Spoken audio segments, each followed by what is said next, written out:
I'll just start without them. Evil forces, all that... You remember watching those tiny blue creatures singing about Christmas and something felt off. They were supposed to be cute and innocent, but there was darkness underneath. A whole village of identical beings living in mushrooms following one leader. Children getting kidnapped and locked in cages. An old man obsessed with capturing and destroying them. You were too young to question it, but your parents watched with uncomfortable expressions. The Smurfs were European and strange, and the Christmas special tried to make them American and safe. But they could not hide what they really were. And once you see it, you cannot unsee it. Before we dive into video, please subscribe to our channel. We grew up with the Smurfs on Saturday morning television. Little blue people who taught us lessons about teamwork and kindness. They seemed harmless, colorful, easy to understand. But the Smurfs Christmas Special that aired in 1982 was different from the regular episodes. It was longer, more emotional, more intense. It dealt with themes of homelessness and child abuse and whether bad people deserve forgiveness. But what you never knew is that the Smurfs were never meant for American audiences. They were created in Belgium in 1958 by a man named Peo, and they were darker and stranger and more political than the sanitized version we got. And this Christmas special was the closest American television ever came to showing the real Smurfs. The ones that scared European children for decades. The Smurfs Christmas Special, officially titled The Smurfs Christmas Special, aired on NBC on December 13, 1982. It was a 1-hour special that became one of the highest-rated programs of the season. Families gathered to watch the Smurfs save 2 human children from freezing to death in the snow while also dealing with the threat of Gargamel. The special won an Emmy Award. It launched the Smurfs into permanent Christmas rotation, and it established the characters as a major part of American pop culture. But behind the cute blue faces was a story about European folklore and Cold War politics, and a creator who watched his work get transformed into something he barely recognized. Here are 20 weird and disturbing facts about the Smurfs Christmas Special that you probably never knew. These are stories about censorship and controversy, and the dark origins of characters you thought were innocent. And the last fact will reveal the true meaning of the ending that changes everything you thought you understood. Fact 1. The Smurfs were created by a Belgian cartoonist during the Cold War. Peo, whose real name was Pierre Culliford, created the Smurfs in 1958 in Belgium. This was during the height of the Cold War. Europe was divided. Communism and capitalism were battling for souls, and Peo created a village of identical blue creatures who shared everything equally and followed one leader. Many scholars believe the Smurfs were a commentary on communism. A village where everyone dresses the same and does assigned jobs and gives up individuality for the collective good. Peo never confirmed this, but he never denied it either. The Smurfs were political from the beginning. American producers just stripped that away. Fact 2. There was only one female Smurf, and it was deeply problematic. In the original Smurf village, there were 99 male Smurfs and 1 female Smurfette. And Smurfette was not even a real Smurf. She was created by Gargamel as a weapon to destroy the village. She was literally designed to seduce and manipulate the male Smurfs. This deeply set up was part of the original Belgian comics, and it carried over into the American cartoon. The Christmas special features Smurfette as the only woman in the entire village, and every male Smurf is obsessed with her. For a show aimed at children, this was disturbing, but nobody questioned it at the time. Fact 3. Gargamel wanted to eat the Smurfs. In the American version, Gargamel wanted to capture the Smurfs and turn them into gold. That was the sanitized explanation given to children. But in the original Belgian version, Gargamel wanted to capture them so he could cook them and eat them. He was literally a cannibal hunting sentient creatures to consume their flesh. The Christmas special hints at this darker motivation in a few scenes where Gargamel talks about boiling them in pots. American censors toned it down, but the original intent was always there lurking underneath. Fact 4. The special featured 2 homeless human children. The plot of the Christmas special revolves around 2 human children who are lost in the woods on Christmas Eve, freezing to death. The Smurfs find them and bring them to the village to save their lives. The children have no parents, no home. They are orphans. This was shockingly dark for a children's Christmas special in 1982. Most holiday programming featured happy families and presents and Santa. But this special opened with child homelessness and the threat of death. It forced young viewers to confront poverty and suffering during what was supposed to be a joyful season. Fact 5. Don Messick voiced Papa Smurf, and he was exhausted. Don Messick was a legendary voice actor who voiced Papa Smurf along with dozens of other characters throughout his career. But by 1982, he was overworked and underpaid. He was voicing multiple characters on multiple shows simultaneously. During recording sessions for the Christmas special, Don was tired and his voice showed it. Papa Smurf sounds older and more worn out than in regular episodes. Don was pushing himself to the breaking point for a paycheck that barely covered his bills. He would continue voicing Papa Smurf until 1997, but the joy was gone from his performances.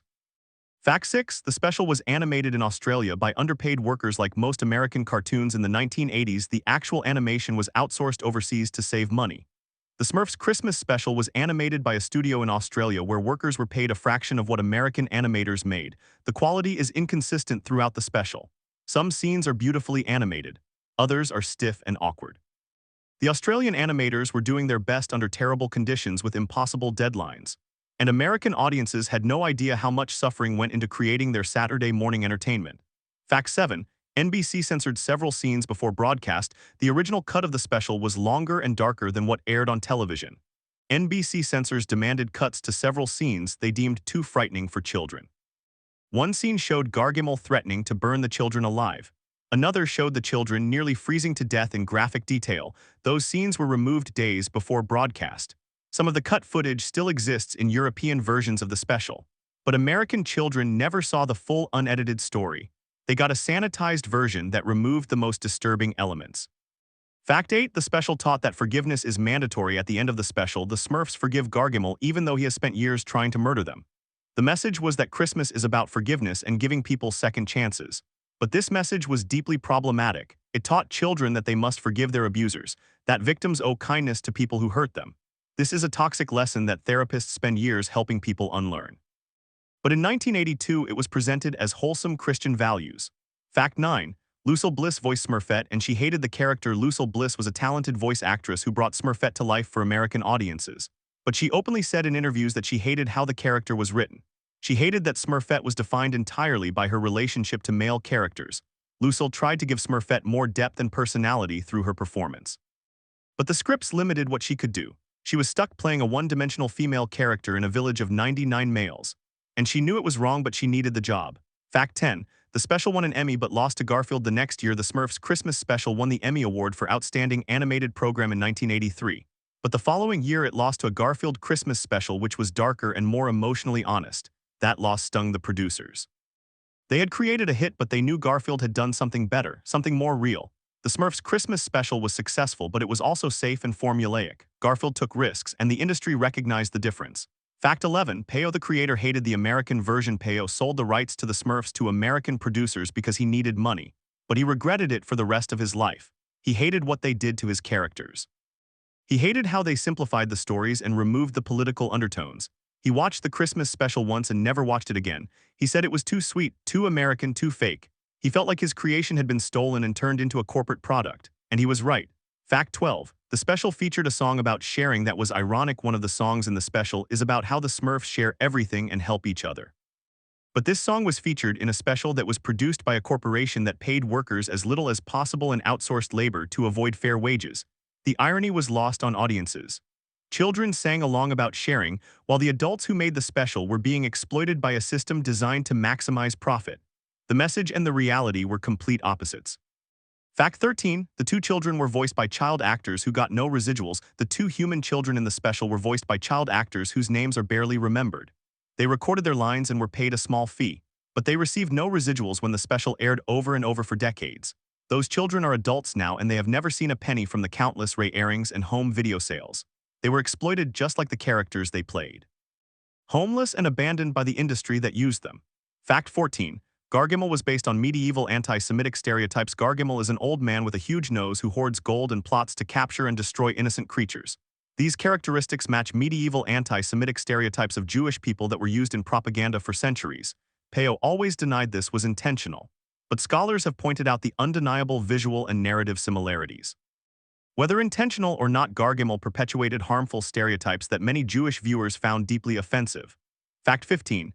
The special avoided all religious references to Christmas. Despite being a Christmas special, there is almost no mention of Jesus or Christianity or religious meaning. It is all about Santa and presents and snow.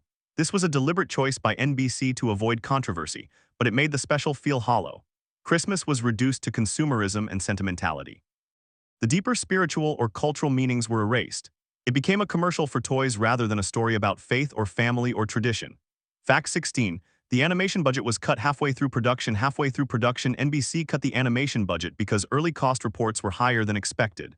The animators had to finish the second half of the special with less money and less time. You can see the difference if you watch carefully. The first half has more detailed backgrounds and smoother character movement. The second half looks cheaper and rushed. The quality drop is visible, but most viewers never notice because they were children. Fact 17, it aired opposite A Charlie Brown Christmas and lost when the special first aired. It was scheduled opposite A Charlie Brown Christmas on another network. The Smurfs got decent ratings, but Charlie Brown destroyed them. Families chose Peanuts over Smurfs. This was embarrassing for NBC. They had invested heavily in the Smurfs franchise and expected to dominate the holiday season. But audiences preferred the honesty and simplicity of Charlie Brown. The Smurfs were too commercial, too corporate, too fake. Fact 18, Peyo died in 1992 and never made peace with the American version. Peyo passed away in 1992 at age 64. He spent his final years watching his creation become a global franchise that he barely recognized. He gave interviews where he expressed sadness and regret about selling the rights.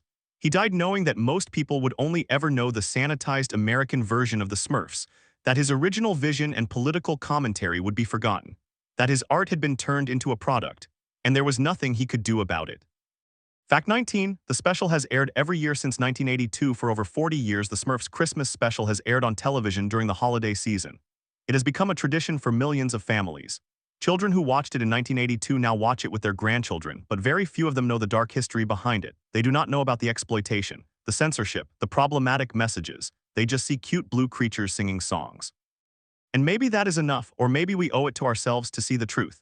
Fact 20. The final scene shows the Smurfs watching the children leave forever. At the very end of the special, the two children are rescued and taken away to safety. The Smurfs wave goodbye knowing they will never see them again. And if you watch closely, you see sadness in their eyes. The Smurfs saved those children. They gave them warmth and food and love, but they could not keep them. The children had to return to the human world. And the Smurfs had to return to their hidden village where they would continue hiding from a world that wanted to destroy them. That final image is not about Christmas joy. It is about the temporary nature of connection, about how we meet people who change us and then they leave and we are alone again. The Smurfs will go back to their routine. The children will forget them eventually, and the cycle continues. That is the real message of the special, that love and kindness are beautiful, but they do not last. That we are all alone in the end, that even magical blue creatures who live forever cannot escape loneliness, and maybe that is why the special endures.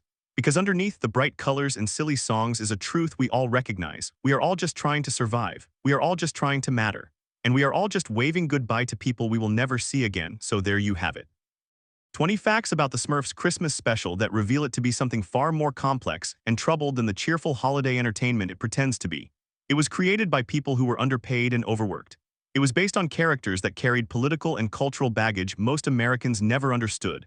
It taught lessons that were sometimes toxic, and it was censored and sanitized to hide the darkness that was always there. But it also brought joy to millions of children. It became a tradition. It created memories that people still cherish decades later, and maybe that is worth something. Maybe the messy, complicated truth behind the scenes does not erase the simple happiness it created in living rooms across America. Which of these facts shocked you the most? Tell me in the comments below, and if you grew up watching this special, I want to hear your memories. Did you love it? Did it scare you? Do you still watch it today? Because sometimes the things we love are more complicated than we want them to be. Sometimes our childhood nostalgia is built on exploitation and compromise and corporate greed. And sometimes tiny blue creatures can teach us about loneliness and forgiveness and the temporary nature of all things. La la la la la la, sing your little song.